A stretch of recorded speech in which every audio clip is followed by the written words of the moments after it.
అయితే కాలము పరిపూర్ణమైనప్పుడు దేవుడు తన కుమారుని పంపెను. ఆయన క్రీస్తు యందు పుట్టి మనందరము దత్తపుత్రులము కావాలని ధర్మశాస్త్రానికి లోబడిన వాడు ఆయన విమోచించుటకు. ఈ వాక్య భాగాన్ని మనం ఈ వారం అంతా ధ్యానం చేశాం. ఈరోజు ఈ వాక్యం ముగిస్తున్నాను. నేను మరలా మంగళవారం మరొక ధ్యానం అంశంలోకి ప్రవేశిస్తాం. ఈ ముగించే ముందు దేవుడు మనకు ఏమై ఉన్నాడు, ఏం చేశాడు? ఈ వాక్యం అంటుంది, కాలము సంపూర్ణమైనప్పుడు దేవుడు తన కుమారుని ఈ లోకానికి పంపించాడు, వచ్చాడు. ఎందుకయ్యా అంటే అనేకులు విమోచన లేకుండా ఉన్నారు. విమోచించుకోవాలి, తన ప్రజలందరికీ గొప్ప విమోచన రక్షణ భాగ్యాన్ని కలుగు చేయాలి అనే ఉద్దేశంతో దేవుడు ప్రజలందరి కోసం ఆయన భూలోకములో జన్మించాడు. ఆ జన్మించిన దినాన్ని సర్వలోకము ఆరాధన చేస్తూ దేవుడిగా కొలుస్తూ ఆయన గురించి ఈ క్రిస్మస్ ధ్యానాలు చేస్తున్నాం, లేక పండుగ చేస్తున్నాం. ఈ పండుగలో ప్రాముఖ్యత ఏమిటో గ్రహించాలి. మనం ప్రతి ఏటా 4 రోజులు ఈ ధ్యానాలు చేసుకుని పండుగ రోజు కొత్త బట్టలు వేసుకుని అలా మంచి బట్టలు వండుకుని అలా జీవించేస్తే దాన్ని క్రిస్మస్ అంటారు. కానీ ఇక్కడ ఏమన్నట్టు మాత్రం ఏంటంటే క్రిస్మస్ ఏం చేయాలో, ఎలా చేయాలో, ఎలా ఉండాలి నువ్వు అనేది క్రిస్మస్ ధ్యానాల్లో ఈ సందేశం తెలియజేస్తుంది. నాకు అర్థమైంది. క్రిస్మస్ అంటే ఒకటి ఆశ్చర్యము అని నేర్చుకున్నాం. రెండోది క్రిస్మస్ అంటే అన్వేషణ అని నేర్చుకున్నాం. మూడోది క్రిస్మస్ అంటే ఆహ్వానం అని నేర్చుకున్నాం. నాలుగోది క్రిస్మస్ అంటే ఆనందం. ఎవరికి ఆనందం విన్నాం మనం? ఎవరెవరికి ఆనందంగా ఉంది? పశువుల పాటికి ఆనందంగా ఉందని, సృష్టిమత్తు ఆనందపడిందని, ఇశ్రాయేలు ఆనందపడ్డారని, అన్ని జనులకు ఆనందకరంగా ఉందని ఇక్కడ రాగలరు.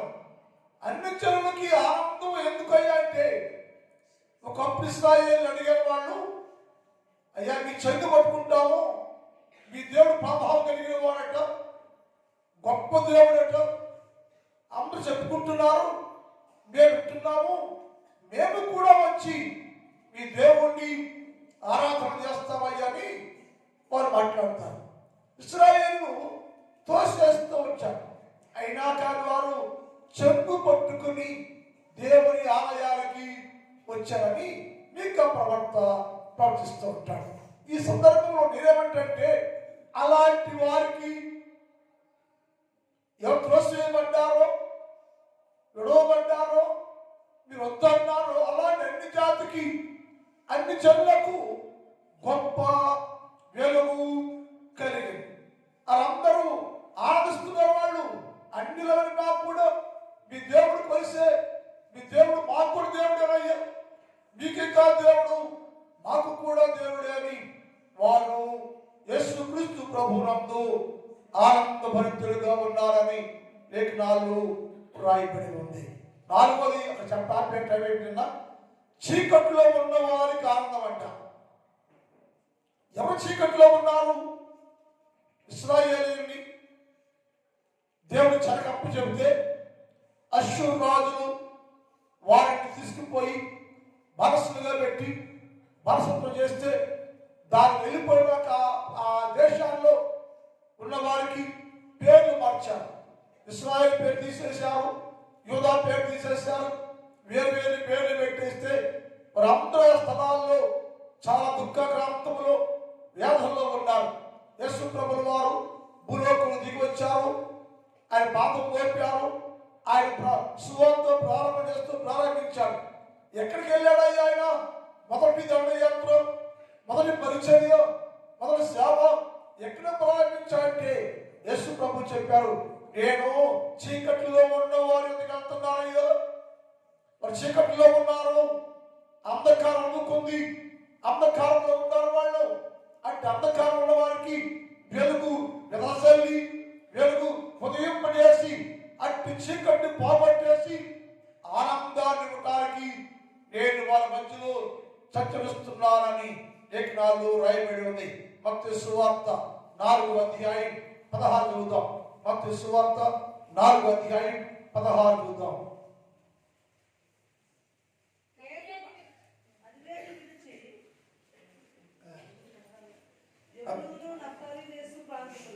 జబూలూను నఫ్తాలి దేశపు ప్రాంతంలో సముద్ర తీరమందలి కపెర్నహూముకు వచ్చి కాపురం ఉండెను. జబూలూను దేశము, నఫ్తాలి దేశము, యోర్దానుకు ఆవలనున్న అన్ని జనం చూస్తూ ఉండగా గలిలయ చీకట్లో కూర్చుని ఉన్న జనులను గొప్ప వెలుగు చూచి, అది ఆ కాలంలో ఇశ్రాయేలు ఉన్నారు, జబూలూను, నఫ్తాలి, గలిలయ, యోర్దాను అన్ని వీరందరూ చీకటి అనుకొని, ఎందుకై చీకటి? వెలుగే లేదు, వెలుగు కోసం కనిపెడుతున్నాం మేము, మా జీవితాలు చీకటమైపోయింది, అపవాది మా జీవితాలను చీకటి చేసేసాడు, శత్రు రాజులు మా జీవితాలను చీకటి మంచం ఉంచేశారు, వెలుగు కోసం కనిపెడుతున్నాం మేము, వెలుగు కావాలి మాకని అందరూ చూస్తున్నప్పుడు ఎవరు చీకటి జీవితాల్లో చీకటిలో ఉన్నారు, వెలుగు ఉదయిస్తే, వెలుగు వస్తే ఒక్కసారి వారికి చాలా ఆనందం కలిగింది. మన కన్ను పోయింది, పిల్లలు ఆడుకుంటూ ఉంటారు రోడ్డు మీద, కన్ను బాగానే పిల్లలందరూ శబ్దం అయిపోతారు, కానీ శబ్దం కన్ను రాగానే పిల్లలు గంతులు వేస్తూ ఉంటారు, ఎందుకని? వెలుగు వచ్చిందయ్యా అని.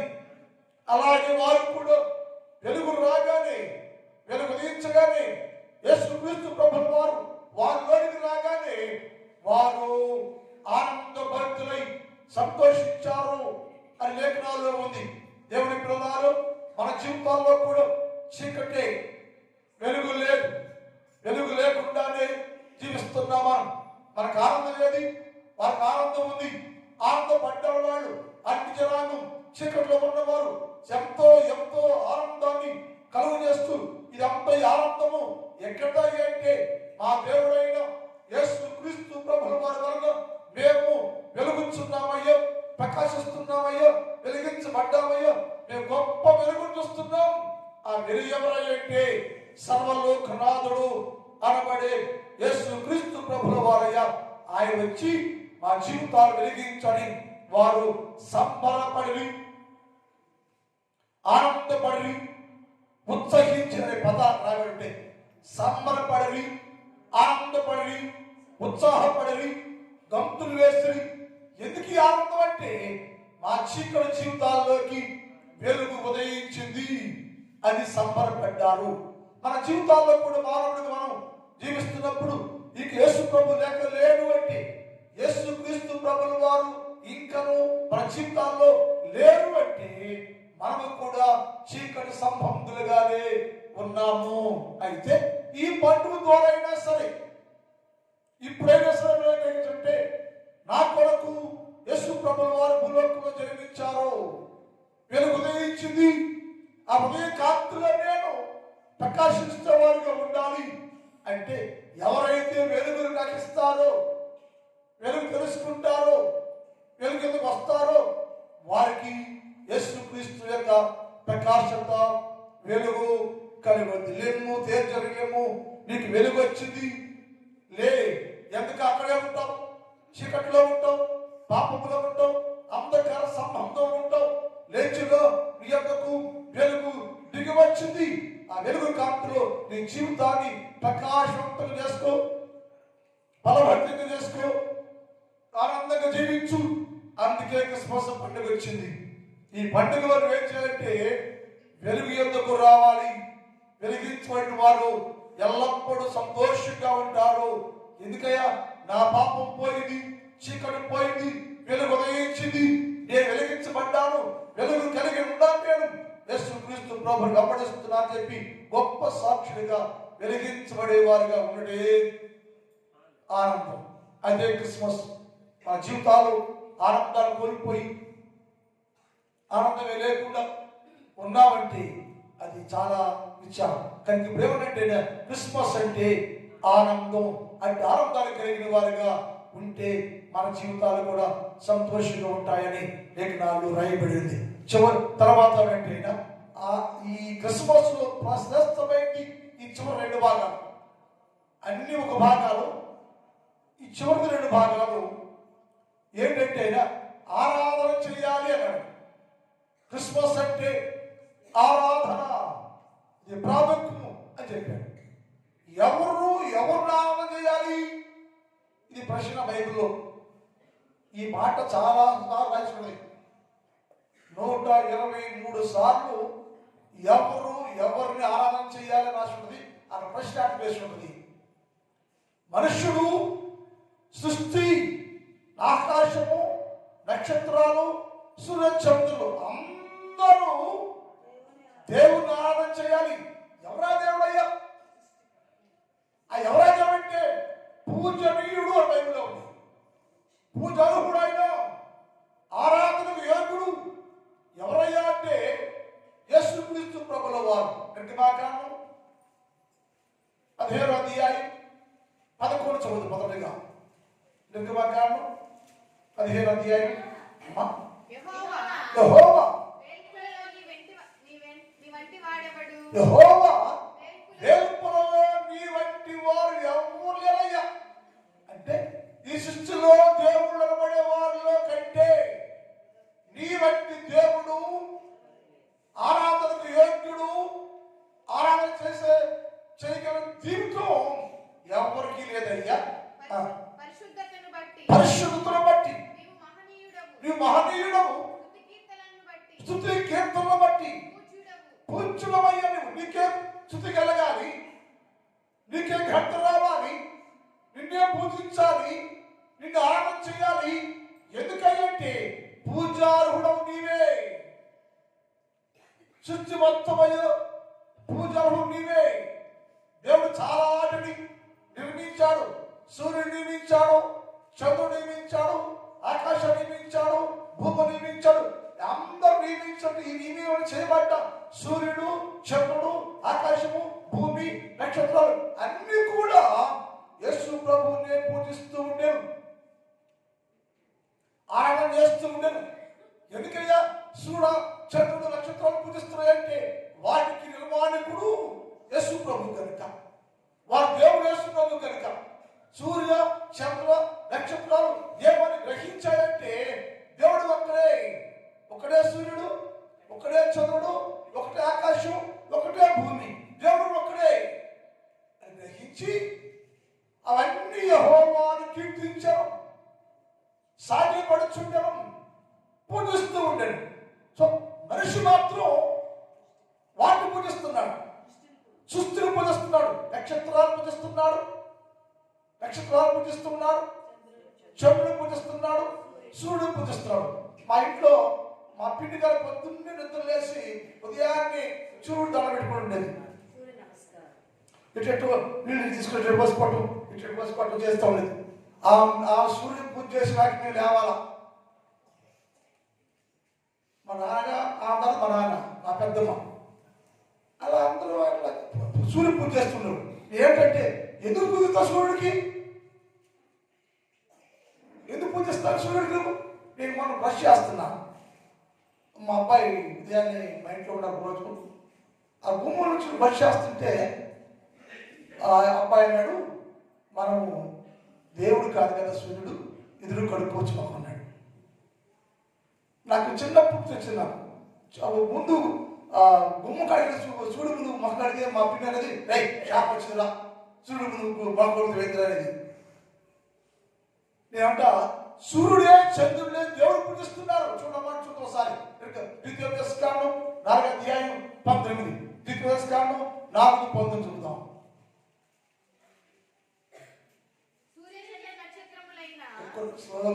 సూర్య చంద్ర నక్షత్రములైన ఆకాశ సైన్యములు చూచి మరలు కొల్పబడి నీ దేవుడైన యెహోవాను ఆ సూర్య ఆకాశం కింద ఉన్న సమస్త ప్రజల కొరకు ఎంత ప్రజల కోసం వెలిగివ్వడానికి వాటిని దేవుడు పంచిపెట్టాడు, వాటిని నియమించాడు. సూర్యుడిని, చంద్రుడిని, నక్షత్రాన్ని నీకు వెలిగి ఉండడానికి, పగలేమో సూర్యుడిగా, రాత్రేమో చంద్రుడిగా మనుషులందరినీ వెలిగించడానికి, కాంతి ఉండడానికి దేవుడు వాటిని వారికి పంచిపెట్టను, నియమించను. కనుక గ్రహించాం మనం యేసు ప్రభువు తప్ప దేనిని పూజించకూడదు, ఆరాధన చేయకూడదు. సర్వలోకనాథుడు, పూజార్హుడు యేసు క్రీస్తు ప్రభువు వారు కనుక ఆయన్నే పూజించాలి, ఆయన్నే ఆరాధన చేయాలి, ఆయనకే సాగిలపడాలి, ఆయనకి నమస్కారం చేయాలి. అప్పుడే నా దేవుని నువ్వు చేసే ఆరాధన, క్రిస్మస్ ఆరాధన, నువ్వు లోకాన్ని పూజిస్తూ బైబిల్ కిందంటాడు, మీరు అందరూ మనుషులనే దేవుడిగా పూజిస్తున్నారు. అందరూ మనుషులనే దేవుడిగా పూజిస్తున్నారు, సూర్యుడిని పూజిస్తున్నారు, చంద్రుడిని పూజిస్తున్నారు, మనుషులుగా దేవుడిని పూజిస్తున్నారు, బొమ్మలు పూజిస్తున్నారు. మీరు ఎలా గ్రహిస్తున్నాయో దేవుడు ఒక్కడే ఘనత, మహిమ, పూజనీయుడు ఎవరైతే యేసు ప్రభువే. ఆయనే పూజించాలి, ఆయనే పూజార్హుడు. ఆయన తప్ప ఎవరికి నమస్కారం చేయకూడదు. నువ్వు చేతులు జోడించి యేసు ప్రభు తప్ప ఎవరికి నమస్కారం చేయకూడదు. అది క్రైస్తవులు చేయవలసిన పని. ఆరాధన అంటే యేసు ప్రభుని ఆరాధన చేయాలి, ఆయన సాధ్యపడాలి, ఆయన పూజించాలి. అప్పుడే నువ్వు యేసు క్రీస్తు పుట్టుగా క్రిస్మస్ ధ్యానాలు లేక క్రిస్మస్ పార్టీ చేస్తున్నట్టు లెక్క. అలా చేయకుండా లోకాన్ని పూజించి, మనుషులను పూజించి, సూర్యుడు పూజించి, చంద్రుడు పూజించి, లోకంతో పూజిస్తూ లోకాన్ని బానిస అయిపోతే పండుగ చేస్తే నీ పండుగ దేవునికి మహిమ రాదు. ఈ పండుగ ద్వారా దేవుని మహిమ కలగాలి, దేవుని పూజించాలి. ఆరాధన అంటే యేసు ప్రభుని మాత్రమే పూజించేయాలి. ఆయన పూజకర్హుడు. ఎలా ఆరాధన చేస్తావంటే 1వ దిన వృత్తాంతం 16వ అధ్యాయం 29 చూద్దాం. 1వ దిన వృత్తాంతం యెహోవా నామానికి యెహోవా నామమునకు తగిన మహిమను ఆయనకే చెల్లించాలి. ఎవరికైనా మహిమ? సృష్టికర్త అయిన దేవుడు, పూజనీయుడైన దేవుడు యేసుక్రీస్తు ప్రభువు వారు నీకు అన్ని నియమించిన దేవుడు, నీకు వచ్చిన దేవుడు. ఘనత, మహిమను ఆయనకే చెల్లాలండి. అది ఆరాధన. నువ్వు చేసే ప్రతి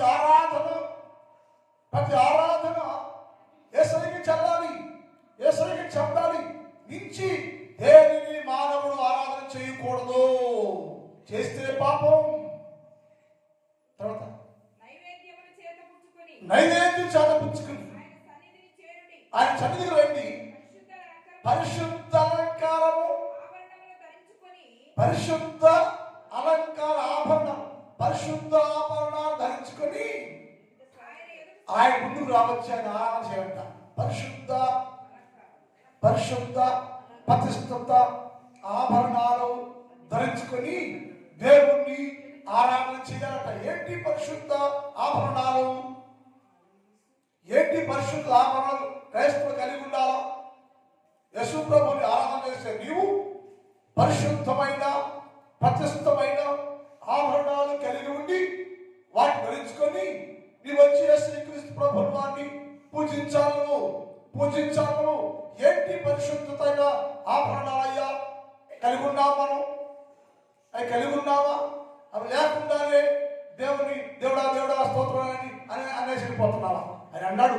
దేవుడు ఆరాధన చేయాలి. మనం ఎలా అంటే పరిశుద్ధమైన ఆభరణాలు ధరించుకొని దేవుని ముందుకు వచ్చి ఆ నామంలో నువ్వు యేసు ప్రభువుల వారిని ఘనపరచాలి, పూజించాలి, ఆరాధన చేయాలి. అలా చేయాలంటే బతుకు మారాలి,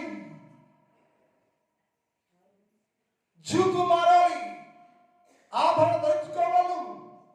ఏంటి ఆభరణాలయ్యా అంటే 2వ పేతురు పత్రిక 1వ అధ్యాయం 5 చదువు. 2వ పేతురు పత్రిక 1 నుంచి 5 వరకు. 1వ అధ్యాయం 5 నుంచి చదువు. ఇంతసేపు అమ్మ ఆ హేతువు చేతని మీ మట్టుకు మీరు చాలా జాగ్రత్తగా ఉండండి. ఏంటంట? 1 సద్గుణమును ఆభరణం వేసుకోవాలి.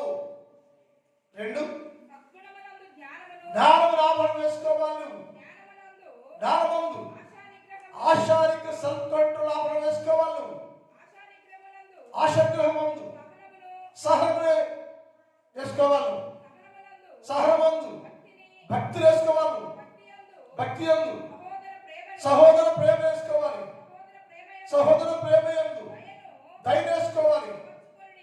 ఇవన్నీ వేసుకుని ఈ ఆభరణాలు వీటి వేసుకుని ధరించుకుని దేవుడికి వచ్చి ఆయన కనపరచాలి. ఇక మాట చెప్తాను నేను. జ్ఞానులకు నక్షత్రము 2 సంవత్సరాల దారి చూపించింది. 2 సంవత్సరాలు యేసు ప్రభువును కలుసుకోవడానికి సమయం 2 ఏళ్ళు పట్టింది. 2 సంవత్సరాలు దారి చూపించినాక ఒక ఇంటికి వచ్చి ఆగిపోయింది నక్షత్రం. వారు ఏం చేయాలి? వాస్తవంగా ఈ నక్షత్రం మనం నడిపించింది కాబట్టి, దారి చూపింది కాబట్టి ఈ నక్షత్రాన్ని థ్యాంక్స్ అమ్మా, నీ వందనాలమ్మా అని పూజించాలి వాస్తవంగా. కానీ వారు నక్షత్రం పూజించాల. 2 ఏళ్ళు కష్టపడి గ్రామం నడిపిస్తే తీసుకొచ్చి అటు నిలబడితే ఆ నక్షత్రం చూడ నక్షత్రం ఏం మాట్లాడాల. వారు తల వంచుకుని ఇంటిలోనికి వచ్చి అక్కడ చూద్దాం. మత్తయి సువార్త 2వ అధ్యాయం 10 వచ్చి చూద్దాం. 10, 11. మత్తయి సువార్త 2:10. వారు భక్తులై ఇంటిలోనికి వచ్చి పశువు పాఠం కాదు, సీరు మారింది. ఇక్కడ ఇంటిలోనికి వచ్చింది. అక్కడ ఎవరంట? ఇంట్లో రాని ఎవరున్నారు? తల్లి మరి ఉంది. వాళ్ళు ఏం చేయబోదు? రాగానే తల్లి మరియను పూజించాలి. ఎందుకని? ఆ పూజకి తల్లి కన్న కాబట్టి ఈ ఆ పిల్లోడు కదా, ఆ పిల్లోడు దేవుడులే. కానీ ఇంట్లో రాగానే మరియను పూజించాలి. ఓ నక్షత్రం పూజించాలా? మరియు లెక్కలు వేసుకోవాలి. మరి ఏం తెలుసా? ఎన్నికలు తీస్తాను మరి మీదకి వెళ్తాం. బుడదల అన్నం పెట్టుకోవడానికి వెళ్తాం. మీ ఇష్టం ఇప్పుడు వెళ్తాం. చేసి పక్కన పడేసేసి మానవుడు సొంత జ్ఞానంతో అక్కడికి పువ్వు పెట్టాలంట. అక్కడికి కట్ చేయాలి. అక్కడ ఏంటంటే మీ ఉద్దేశం ఏంటంట అని ప్రశ్నిస్తే లోకానికి రకరకాల సాగులు చెబుతూ ఉంటారు. ఆయన అంటాడు, ఎదురుగా మరియమ్మకు నమస్కారం చేయలేదు వాళ్ళు. నాకు రోజుకి రాగానే బయట నక్షత్రం ఉంది, నక్షత్రం ఆగే ఉంది, నక్షత్రాన్ని పూజ చేయరా, దండమో పెట్టలా, థ్యాంక్స్ కూడా చెప్పలా. ఇంట్లో రాగానే ఎదురు మరియమ్మ ఉంది, మరియమ్మ కూడా వారు పూజ చేయరా. అక్కడ వేసేమన్నాడు, ఆయన ఏం చెప్పలా. ఏం చేసంటే అక్కడ ఏమంట? మరియను చూచి ఎవరు చదివాడంట? శిష్యువును చూసి శిష్యువుకు సాగిలపడి. శిష్యువుకు సాగిలపడి. ఈ శిష్యుడు ఎవరయ్యా? యేసు ప్రభువు. ఆయన ఎవరయ్యా? సర్వలోక పాప పరిహారార్థమై భూలోకానికి వచ్చిన దేవుడు, పూజనీయుడు, పూజ అర్హుడు. ఆయనే పూజించాలి మనం, ఆయనే నమస్కరించాలి మనం. ఆయనే దేవుడు అది గ్రహించారు దాన్ని. అందుకే వారు ఆయన పూజించింది అని రాయబడింది. నక్షత్రం పూజించరా? మరియను పూజించరా? మరియమ్మ గారి గౌరవించాల్సి మరియమ్మ గారిని గౌరవించాలి. పరిశుద్ధురాలు, పవిత్రురాలు, యోగ్యురాలు అని గౌరవించాలి. ఆయన విలువ కట్టాలి. ఆమె విలువ కానీ పూజారులు మాత్రం కాదు.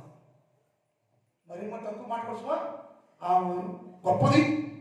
ఆ దేశంలో ఆమంత పరిశుద్ధురాలు ఎవరు లేరు. ధన్యురాలు, విశ్వాసి, పరిశుద్ధి కలిగింది. మరింతగా గౌరవించాల్సి, పూజించకూడదు. ఇక్కడ ఏమంటే వాళ్ళు ఏమైనా అంటే ఆ బాలు చూసి నా సాధ్యం పడిపోయాడు కంప్లీట్ గా. ఎందుకయ్యా సాధ్యపడ్డామంటే ఆయనే పూజారుడయ్యా, ఆయన ఆరాధన చేయాలి. ఆయన ఆరాధన చేయటానికే, యేసుక్రీస్తు ప్రభువును ఆరాధన చేయటానికే మేమయ్యా ఇన్ని సంవత్సరాల ప్రయాణము చేసింది. ఎందుకయ్యా అంత ప్రయాసానికి? ఎందుకంటే ఆయనే దేవుడు, ఆయనే పూజారుడు, పూజనీయుడు ఆయన, మా దేవుడు ఆయన, సర్వలోక దేవుడు ఆయన, ఆయనే పూజిస్తానని చెప్పి ఆ బాలు ముందు సాగిలపడి ఆయన పూజించి ఆరాధన చేసి. క్రైస్తవులారా, విశ్వాసులారా, క్రిస్మస్ అంటే ఆరాధన. యేసు ప్రభువును మాత్రం ఆరాధన చేయాలను.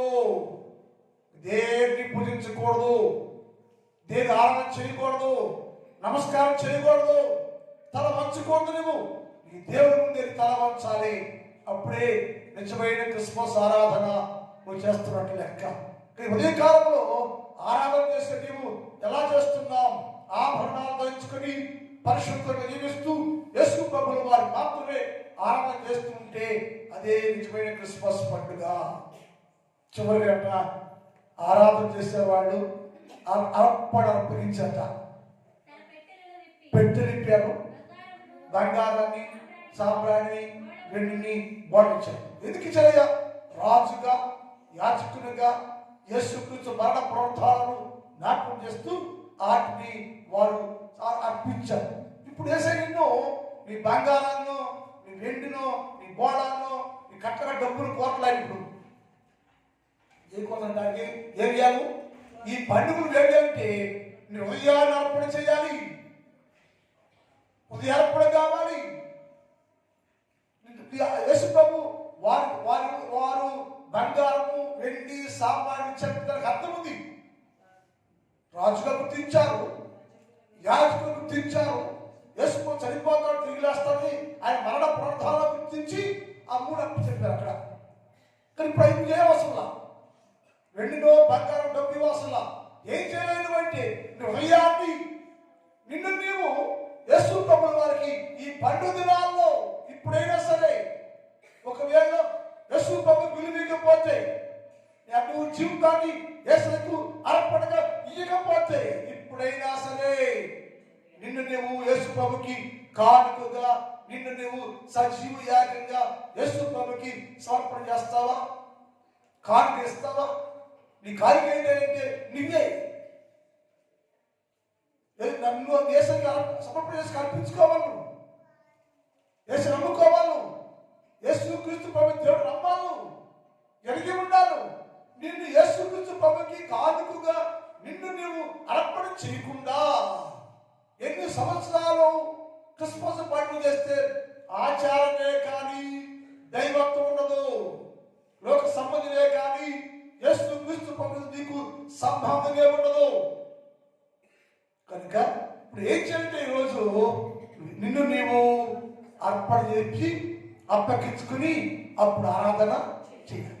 నిన్ను అప్పగించుకోకుండా, సమర్పించుకోకుండా, నీ జీవితాన్ని, నీ మనసును, హృదయాన్ని యేసుక్రీస్తు ప్రభువుకి ఇవ్వకోకుండానే, రక్షణ లేకుండానే, మారుమనసు లేకుండానే, యేసు లేకుండా మన జీవితాల్లో, కుటుంబాల్లో యేసుక్రీస్తు ప్రభు చోటే లేకుండా నువ్వు ఆరాధన చేస్తే ఆరాధన యేసుక్రీస్తు ప్రభుకి అంగీకారం కాదు. ఈ ఆరాధన అంతా యేసు అంగీకరించి నేను దీవించడానికి నువ్వేం చేయాలంటే ఈరోజు నిన్ను నువ్వు యేసుక్రీస్తు ప్రభువుల వారికి అప్పగించుట శ్రేష్టం. ప్రార్థన. ఈ రోజు వాక్యం గురించబడింది. మరలా మనల వారు మనకు అభిషేకం కలుసుకుందాం. మా తండ్రి, నీ పాదములకు వందనాలు. పరిశుద్ధుడైన దేవ, ఈ క్రిస్మస్ అంటే ఏమిటో ఈ వారం అంతా ధ్యానించాము తండ్రి. ముగింపులో ప్రభువా మిమ్మల్ని మీరు ఆయనకు అప్పగించుకోండి, అర్పణగా ఇవ్వండి, హృదయాన్ని ఇవ్వండి, మనసు కానుకలు ఇవ్వండి. మీ జీవితాలు కానుకగా ఇవ్వండి అని చెప్పాము తండ్రి.